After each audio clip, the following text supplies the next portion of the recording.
dando continuidade ao estudo sobre família, foi terminado para este mês de maio, aqui no Garimpeiros da Luz, e foi reservado o tema a família na atualidade. Obviamente que o objetivo é nós chegarmos a uma compreensão, digamos assim, espírita, da questão da família na atualidade.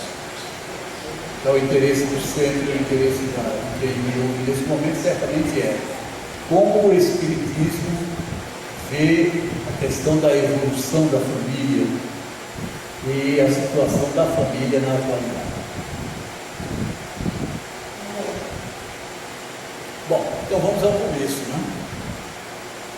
No Livro dos Espíritos, Kardec fala com os mentores espirituais, o Livro dos Espíritos é um diálogo, Kardec falando com os espíritos e acrescentando alguns comentários.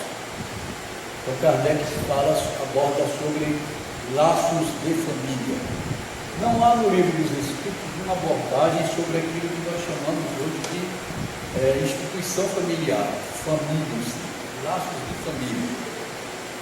E Kardec tem uma curiosidade, ele pergunta, ele quer saber se os laços de família, eles são meramente algo que tem a ver com a legislação humana, com os usos e costumes humanos, ou se tem a ver com a lei divina e natural. Kardec dá uma importância muito grande, não só no Livro dos Espíritos, como também nos livros que vieram depois, como o desdobramento, a lei divina e natural. A lei divina e natural, ou seja, aquilo que está na natureza é o que existe e é o que vai inspirar toda a evolução da legislação humana. Está sempre mudando de acordo com o patamar evolutivo da humanidade. Isso mudará sempre, mas a lei natural, ela é mais ou menos estável, digamos assim, até onde a gente conhece sobre esse tema. Então os espíritos responderam a Allan Kardec que os laços de família estão na natureza. Na verdade, os espíritos disseram mais ou menos o óbvio, né? Porque se a gente observar, a gente vai ver, os animais têm o senso de família, né? A proteção da mãe sobre o filhote, né? O cachorrinho, o gatinho. E se a gente tenta se aproximar e aquilo é interpretado como uma ameaça, né? Os pais, os animais, né? Os pais e as mães também reagem com o objetivo de proteger as suas crias. Então é algo que está na natureza. Aí Kardec pega essa constatação, que é uma confirmação do óbvio, e diz assim: mas por que os animais, na maioria das famílias do reino animal, os filhos depois perdem a noção de quem é o seu pai, sua mãe, os pais perdem a noção de quem é seus filhos, né? Eles estão logo entregues à vida, e há inclusive as relações incestuosas no reino animal, como deve ter existido no início da humanidade também. E os espíritos respondem, chamando a atenção de Kardec para a diferença que existe entre o animal e o ser humano. Não uma diferença de natureza, como se ambos estivessem separados em universos diferentes, mas uma diferenciação de nível evolutivo. Então, no animal não existe ainda o desenvolvimento do sentimento, mesmo da percepção e mesmo da autoconsciência que existe no ser humano. Então Kardec trabalha isso, conversando com os mentores espirituais, e chega à conclusão de que a família do reino animal representa algo que tem a ver com o projeto divino para o universo. E por quê?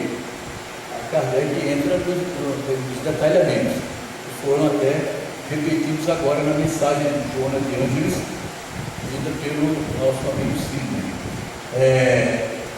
Há uma necessidade da família para que os espíritos reencarnados possam, né, digamos assim, se encaminhar a sua nova etapa evolutiva. Nós sabemos por experiência, não é por ouvir dizer, por experiência, o quanto é importante ter uma família e não ter uma família. É muito mais difícil para alguém crescer como pessoa, desenvolver suas habilidades intelectuais, sentimentais, espirituais, morais, quando não dispõe, digamos assim, desse ninho, dessa proteção que nós chamamos família. Isso não significa que a família, nós estamos agora falando de uma instituição humana, não mais algo que tenha um vínculo com a lei da natureza. Isso não significa que a família é algo que apresenta apenas aspectos positivos, que a família está completa, que a família desceu do céu, um pacotinho, e está aí, e a gente não vai mexer, e por aí. Não é assim. No livro Cartas e Crônicas, o espírito Humberto de Campos diz uma coisa muito interessante que me chocou quando eu li a primeira vez. O Humberto de Campos chama a atenção para o aspecto, que é o aspecto humano, é considerar mesmo a família, ver a família dentro do contexto da humanidade. Então ele realça que a família tem a sua importância, né, tem o seu lado positivo, que é aquele lugar, aquele nível, quando a gente está perdido, quando a gente está sofrendo, quando a gente está angustiado, quando a gente está exaurido, se a gente tem uma família, como é bom, né? A gente vai sempre encontrar uma proteção, um apoio, um oásis para a gente conseguir prosseguir a travessia no deserto. Mas a família de Humberto de Campos em Cartas e Crônicas é também um hospital de um hospício. E isso nós sabemos pela experiência do dia a dia. A família, como qualquer coisa que exista dentro da experiência material, ela é global. Né? A experiência do real nós temos porque existe a dualidade. Nós falamos isso em outras conversas nossas. Então é essa tensão dos opostos que dá para a gente a noção de que algo existe. A família também não está livre dessa dualidade. Então, na família nós vamos encontrar a luz e a sombra que existe dentro do ser humano. O verso e o reverso da moeda. E é com essa, digamos assim, com essa clareza de visão que a gente deve abordar a questão da família, para que a gente não se perca em extremismos, porque os extremismos vão nos tirar o nosso pé do chão, e certamente nós teremos menos possibilidade de administrar as questões, de administrar os eventos que surgem dentro da convivência desse mundo que nós chamamos família. Quando nós saímos do livro dos Espíritos e vamos para o Evangelho segundo o Espiritismo, que é o outro livro da codificação kardeciana, onde esse tema digamos assim, é destrinchado, é desdobrado, nós vamos ver que Kardec é interessado em mostrar a gente que a família material, a família consanguínea é algo muito importante, é necessário a evolução. Ele repete de certa forma aquilo que já está no livro dos Espíritos. Se nós abandonássemos a família, digamos assim, explodíssemos a instituição familiar, isso poderia representar talvez um recrudescimento. Ressalvando, isso não significa que a família é algo rígido, acabado, que não está em movimento como todo o resto na vida. Mas se nós introduzíssemos a instituição família, com tudo isso que nós construímos, né, dentro dela, a partir dela, até os nossos dias, certamente nós iríamos ter mais problemas do que benefícios na humanidade e no dia a dia dos indivíduos. Então, lá no Evangelho segundo o Espiritismo, Kardec realça a importância da família consanguínea, mas ele nos mostra que a família consanguínea é uma etapa de uma experiência maior.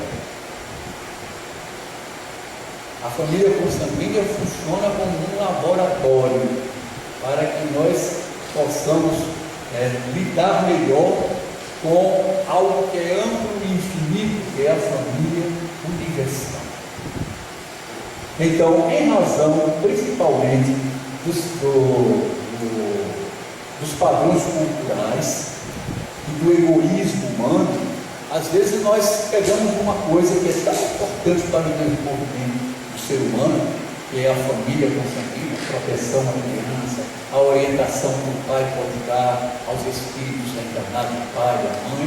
Nós pegamos isso e trabalhamos à luz do nosso egoísmo, das nossas pulsões egóicas e decupamos. Então, algo que é um primeiro degrau, que é um ponto de partida para uma experiência maior, que é a convivência dentro da família universal, nós fechamos isso no nosso egoísmo, fechamos isso na noção, né, de hierarquia conforme o laço de sangue, fechamos isso no nosso orgulho, na nossa vaidade, e aí nós podemos ter algo que tem uma inspiração divina funcionando na contramão da evolução, na contramão da evolução espiritual. Claro, isso já mudou demais. Eu vejo aqui pessoas que têm acima de 50 anos, né? Acima de 40 anos, falo principalmente agora os que têm acima de 50 anos.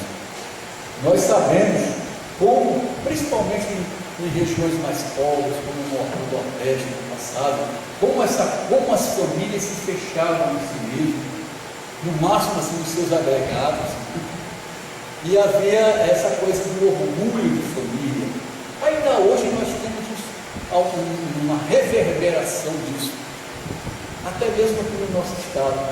Nesse momento nós não estamos vendo isso no noticiário, mas há 5 anos, acho 5, 6 anos atrás, nós ainda vimos no noticiário de pessoas que se matavam, as mortes que iam se sucedendo em razão das rixas entre famílias.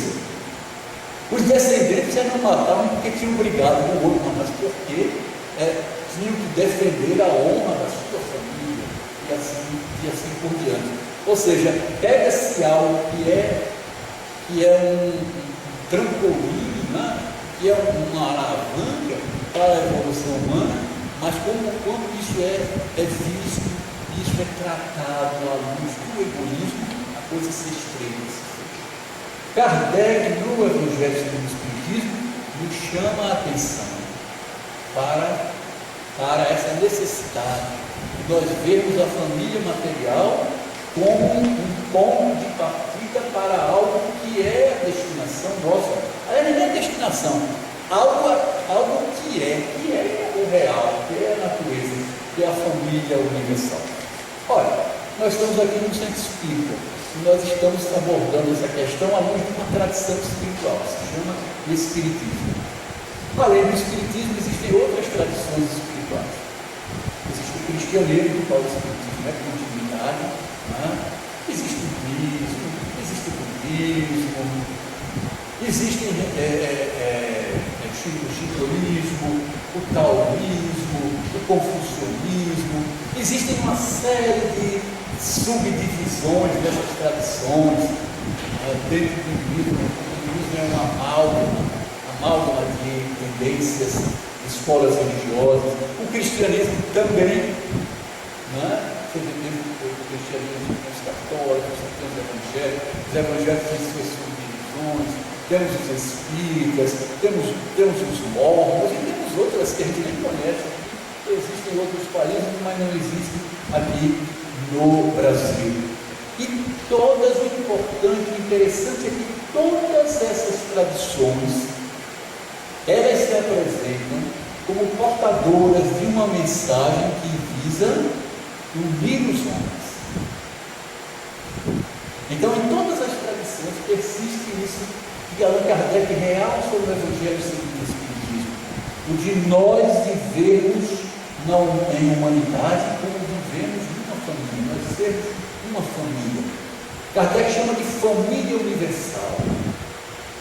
Hoje, talvez, se Kardec estivesse conosco, já trabalhasse com essa extensão do conceito, com essa ampliação do conceito que nós estamos fazendo nos dias atuais. E não usasse sequer a palavra família universal, usasse teia universal. Então, Kardec abre a nossa consciência para nós percebermos que somos membros da família universal. Que alguém que nós não vimos, não conhecemos, porque mora em outro país, porque mora na outra banda da terra, é nosso irmão. Que alguém que não fala o nosso mesmo idioma, nem tem as mesmas nossas preferências, nem os mesmos posicionamentos na vida, também é nosso irmão. Estamos intimamente ligados a essa pessoa que, a partir do ângulo estreito da família consanguínea, nós podemos considerar um estranho, mas não numa perspectiva espiritual. É difícil viver na família consanguínea? É.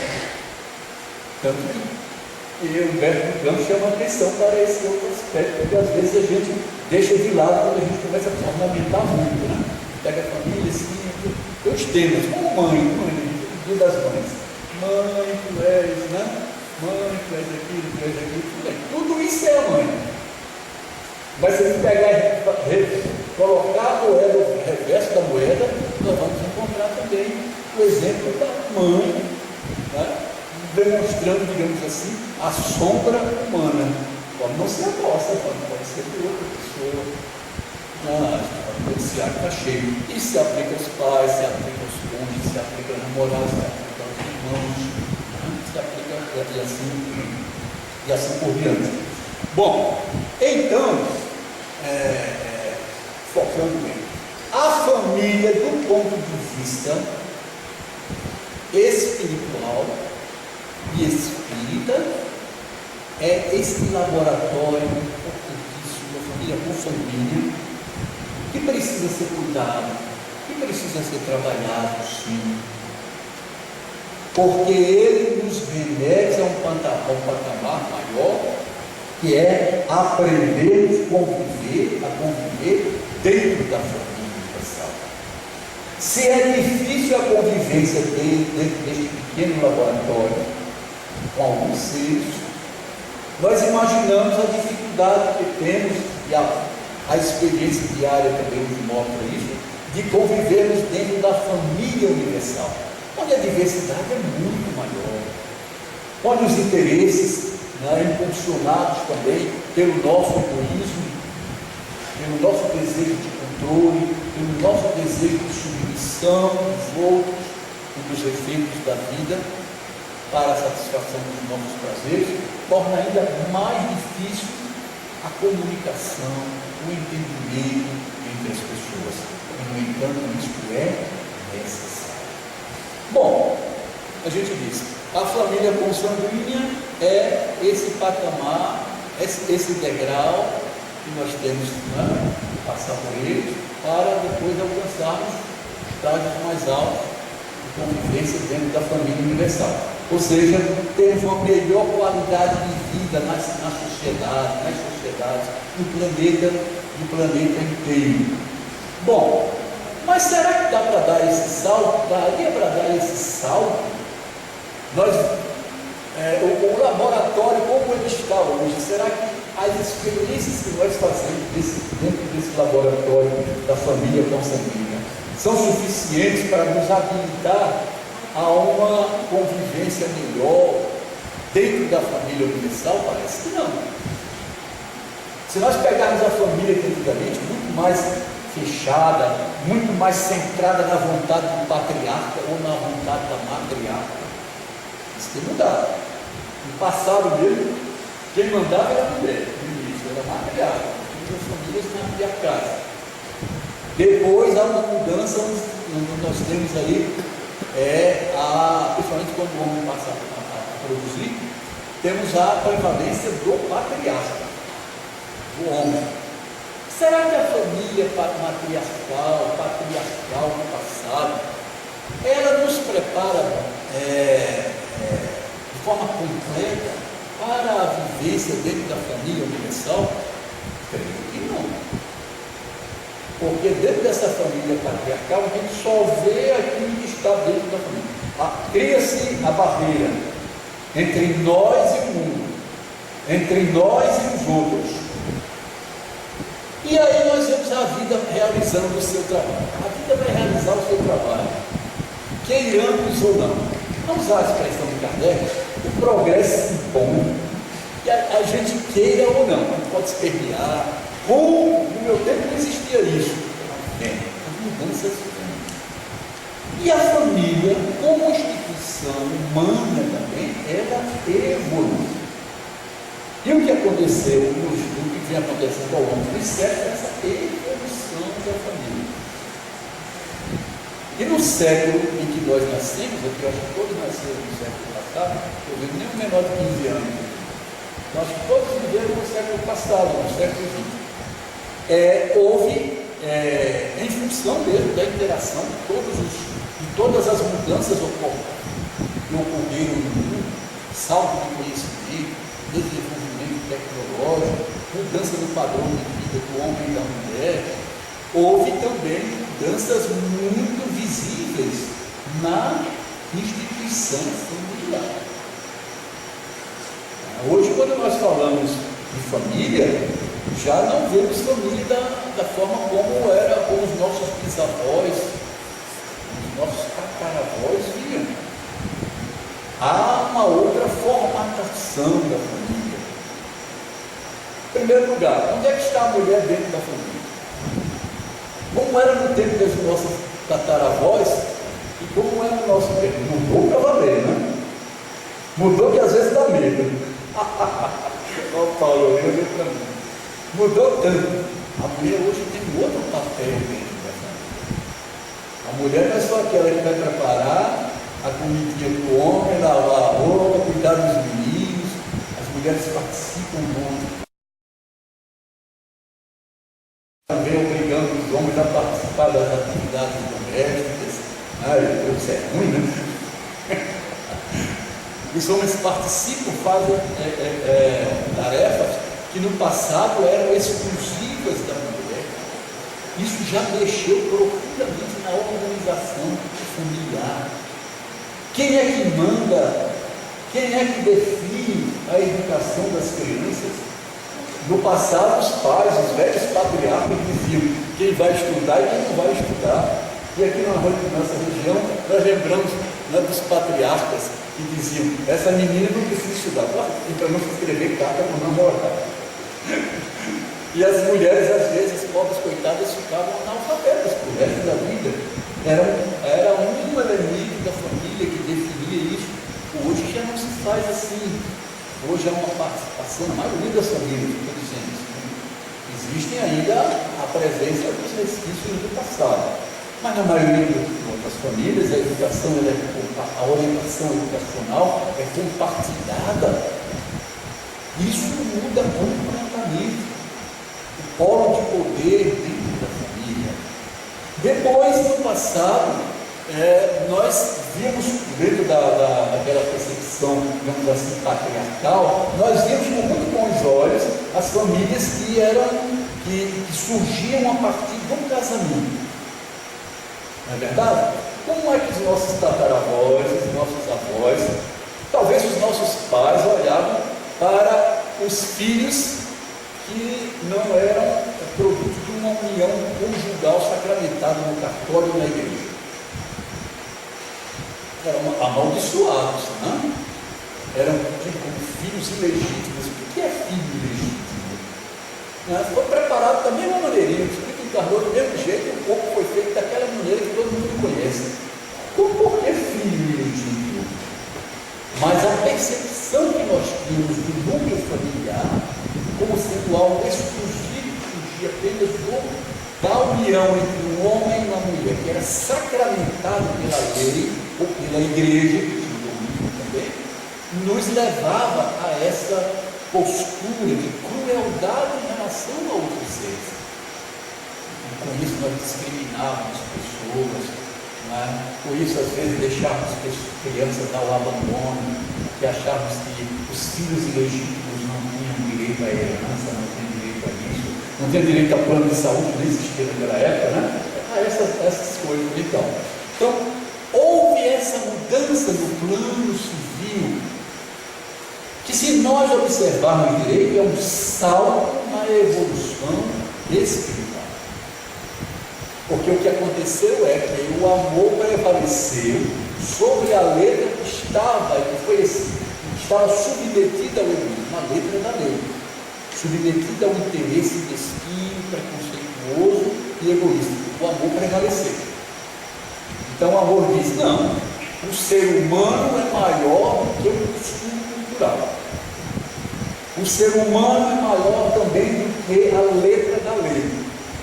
A dignidade do ser humano está acima de todas essas coisas. Então nós vemos que houve uma evolução para melhor no campo da família. Com isso eu não quero dizer que não houve também mudanças para pior. Lembra que no início da nossa conversa eu chamei a nossa atenção para nós tratarmos a família dentro do contexto humano? Porque quando nós nos distanciamos disso, nós podemos fantasiar as coisas e perder de vista. Houve evolução, melhoria em alguns aspectos, e houve alguns aspectos que nós estamos em transição, estamos em crise. Por exemplo, no passado havia, digamos assim, um domínio cruel, ditatorial dos pais sobre os filhos. Isso é indiscutível. Não dá para tapar o sol com a peneira. Quantos homens e quantas mulheres deixaram de seguir a sua vocação, deixaram de realizar a sua vida, deixaram de se preparar para contribuir melhor para a humanidade, porque seus pais determinaram as suas profissões. Tinha que fazer isso, tinha que fazer aquilo, e você não podia questionar. Era um domínio cruel, ditatorial dos pais sobre o filho. Não temos mais isso hoje. Mas nós não soubemos administrar essa questão corretamente. Porque nem todas as famílias, vamos colocar nem todas as famílias têm sabido administrar essa questão corretamente. Porque se criou aí em muitas famílias um salto de um extremo para o outro. Achando-se que para eliminar essa mancha que é o domínio cruel, crueldade sobre os filhos também não precisavam agora ter nenhuma noção de respeito, obediência, a noção de esperar o tempo, observar e obedecer aos ciclos da vida. E nós temos hoje famílias que estão totalmente transtornadas, porque os filhos se transformaram em todos déspotas. Antes os pais podiam ser déspotas em relação aos filhos, dentro do contexto da família antiga. E hoje, dentro da família nova, nós vemos os filhos às vezes sendo déspotas em relação aos pais. Pais escravizados aos filhos, porque não souberam administrar essa questão sentimental, não souberam administrar a questão do amor. O amor não é subserviência. O amor não é dizer sim o tempo inteiro. O amor é algo muito mais. Não vamos falar de amor, não, porque eu já falei isso tantas vezes, não? Mas o amor não é essa atitude de subserviência que na verdade demonstra medo. E medo demonstra egoísmo. Os pais têm medo de, no mundo hostil, no mundo competitivo, no mundo que se fecha, no mundo que ergue barreiras, têm medo de perder aquilo que eles acham que é o afeto dos filhos. E aí, às vezes, cedem tudo. Cedem de uma forma desordenada. E nós vemos então famílias totalmente transtornadas, e nem por isso os pais têm o afeto dos filhos. Porque quando os filhos se tornam déspotas, eles não amam os pais de jeito.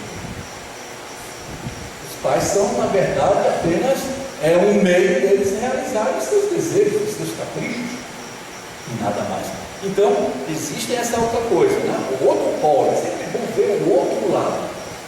Então, o que a família melhorou foi o amor que inspirou essas novas organizações familiares, onde, de um modo geral, nós temos um maior respeito pela dignidade do outro, pelo ser humano. Ok? E as mudanças continuam.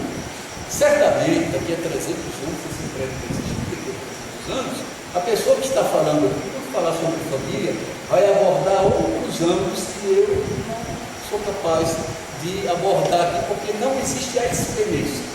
Mas a família continuará em mutação. Hoje nós temos, então, as famílias constituídas com o núcleo a partir do casamento tradicional. Nós temos as famílias que são fruto das uniões informais, são famílias, porque o que caracteriza a família, penso que no texto da Joana de Anjos foi realçado isso, e que vai agora ao encontro do novo conceito de família que está no dicionário, no novo dicionário ASE. A família é um núcleo de pessoas que têm relação afetiva, que se cuidam por si e que quase sempre vivem debaixo do mesmo teto. Então isso constituiria um novo conceito de família, uma nova definição de família nos dias atuais. Em termos legais, nós nem temos ainda um ponto de chegada. Os tribunais têm decidido questões, né, com base no direito maior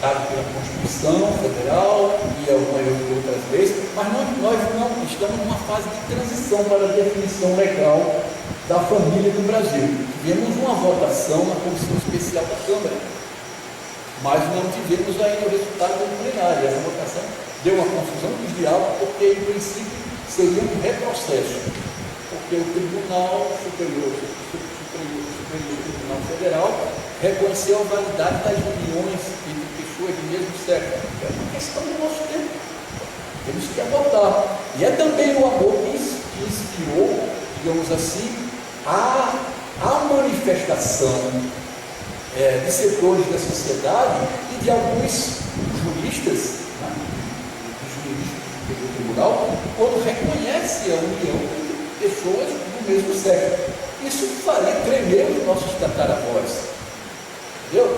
Mas isso é uma questão que hoje é abordada claramente. Está na natureza. Estava no tempo de Jesus, estava no tempo de Moisés, estava no tempo de Sócrates, mas não tínhamos a abertura para o diálogo que nós temos nos dias de hoje, para tratar dessa situação. Então, legalmente não está resolvido. Mas existe uma coisa que é maior do que a lei, que é o coração, que é o amor. Então, como nós abordamos isso de uma perspectiva espiritual? As mensagens da Joana de Anjos dá essa sinalização. Outros expositores espíritos já têm falado sobre o tema, e o tema vai ser abordado pelo anúncio que você fez. No próximo mês aqui, nós temos que colocar a dignidade do ser humano acima da proposição legal e principalmente acima dos nossos preconceitos. Então temos mais uma coisa da família, mais um tipo de família. Então hoje nós temos a família que vem da origem tradicional, do casamento sacramentado pela lei, né? A união entre um homem e uma mulher. Nós temos a família fruto das uniões que não são oficializadas entre um homem e uma mulher. Nós temos o laço de parentesco, o laço familiar, que surge também das uniões fortuitas, mas não permanentes, mas que geraram filhos, também são filhos.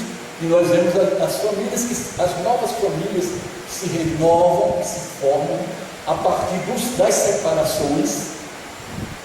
Então, caso, separo, me uno com outra mulher, né? A mulher se une com outro homem, mas e os filhos? Como é que ficam? Então hoje, dentro desse tumulto todo do mundo, e apesar de tanta coisa negativa existir dentro do próprio núcleo familiar, existem manifestações profundas do amor. Às vezes hoje nós vemos a foto do pai com a nova esposa, da mãe com o novo marido, que trouxe filhos para aquela união, da mãe que levou outros filhos e a turma toda aqui. Para os nossos tataravós, isso seria uma coisa amorosa. Para os ancestrais dos nossos tataravós, dentro de um estado que estava unido à igreja, a igreja dizia deve ou não ser feito, e seria inclusive um encaminhamento para o inferno. Está encaminhado para o inferno. Mas aí eu pergunto, e nós? Com tudo isso que nós estudamos de Espiritismo, de Evangelho, como é que nós nos comportamos diante dessa foto que eu escolhi? De uma forma mais compreensiva. Não é bom que aquelas pessoas estejam ali unidas pelo amor? Que os filhos de casais, de casamentos diferentes, né, os meio-irmãos, não se vejam como inimigos nem concorrentes, mas como irmãos? Então isso é uma evolução. Como é uma evolução, aí no meu ponto de vista, eu sei que esse ponto é muito polêmico, mas é um ponto que a espiritualidade aqui não como o Espírito comunicando, a espiritualidade é como há dentro de nós. Também sinaliza claramente com a lei do amor. Também nas uniões de pessoas do mesmo sexo, que aqui não vai voltar atrás, não vou voltar atrás. Alguém tem aí a forma de como voltar atrás? Não tem. Você tem que trabalhar daqui para frente e não para trás. Né? Voltar ao Deuteronômio, ao tempo do Deuteronômio, o segundo livro da Bíblia, não dá. Não tem como. Então é daqui para frente. E daqui para frente também é a lei de amor que deve inspirar isso. E eu diria, com o progresso da humanidade, como Kardec diz, o progresso não tem quem consiga compreender. E disse, nossa, mas isso vai acabar com toda a minha referência, vai puxar o meu tapete, vai virar essa mesa. Mas vem como tem que vir. Então, acho que a lei do amor e o progresso vai saber nos inspirar para lidar melhor e de uma forma mais humana para essa questão. Então, concluindo, seja qual for o tipo de família dentro do nosso tempo, na atualidade, o importante é que a gente não perca de vista o que é base para a manutenção da vida em qualquer das suas manifestações. O amor. É o amor que vai fazer as conciliações, é o amor que vai assinalar os melhores caminhos, é o amor que vai quebrar os nossos ímpetos egoístas, é o amor que vai nos levar a uma compreensão, é o amor que vai nos levar também a que tenhamos uma melhor qualidade de vida dentro das famílias, qualquer que seja ela, que elas sejam menos hospícios e mais ninhos de confraternização. As famílias serão sempre preenchidas por seres humanos. Teremos os altos e baixos. E devemos aprender a lidar com esses altos e baixos. O Evangelho é uma receita completa para isso. O Evangelho significa nós pensarmos no outro, colocarmos o amor e, consequentemente, pensarmos no outro antes do nosso interesse pessoal. Para o livro dos Espíritos. O maior complicador para a evolução do espírito é uma coisa chamada, Kardec é a expressão de Kardec, chamada interesse pessoal. Egoísmo, pergunta 913, né? Egoísmo gera todos os males. Sempre que nós colocamos o nosso interesse pessoal à frente, aí vem trovoada. E é por isso que nós temos tanta dificuldade. Não é que não pensemos no nosso interesse pessoal, no nível que nós nos encontramos. Mais à frente a gente vai pensar cada vez menos no nosso interesse pessoal. É que a realidade, a experiência nos diz, colocar o interesse pessoal à frente do interesse coletivo não dá certo. Porque todo mundo coloca o seu interesse pessoal e depois não é que se equaciona a questão social. A questão social, ela só se equaciona quando nós renunciamos um pouco ao nosso interesse pessoal. Seja em qualquer coisa, seja também em relação à família e à união entre as pessoas. Nós renunciamos um pouco ao nosso preconceito, nós renunciamos um pouco às nossas referências e se estabelece um novo acordo.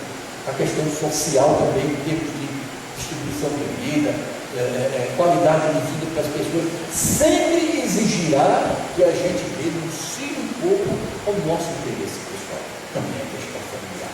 Dentro de casa, dentro da família consanguínea, as nossas guerras se resolvem mais facilmente quando nós temos a habilidade de, inspirado pelo amor, aceitar renunciar um pouco ao nosso interesse pessoal, trabalhar melhor o interesse do grupo, o interesse coletivo. Meus irmãos, que Deus nos abençoe. Ela falou sobre os nossos livros, eu agradeço ao Monique, mas eu quero dizer o seguinte, que esse aqui é um livro que está sendo lançado agora, foi lançado na semana passada, no Sapiens, algumas pessoas podem ter visto também a nossa televisão na TV, algumas notas no jornal. É uma coletânea de crônicas reunidas sob esse eixo, e outro olhar sobre carência, plenitude e meio de realização. São essas coisas que às vezes costumam apavorar todos nós, os nossos contemporâneos. E esse livro, as crônicas, a maioria delas estavam escritas, mas ele surgiu a ideia quando eu estava caminhando no formato da Galileia, que vocês vão saber, lendo o livro. Foi ali que veio a ideia de como editar essas crônicas, como editar esse livro, a partir de uma experiência que eu chamo de aterragem espiritual. Aquela percepção que eu tive pela primeira vez do Jesus, que eu acho que é um Jesus que fica encoberto pela hermenêutica, pela interpretação dos teólogos. O pobre a gente não vê, o Jesus humano, o Jesus que está bem próximo de nós, não distante, tão distante, do outro planeta que a gente não tem nem como se comunicar nem pelo celular. Então, a partir dessa experiência, a gente organizou essas crônicas e saiu Levanta-te e anda. Muito obrigado.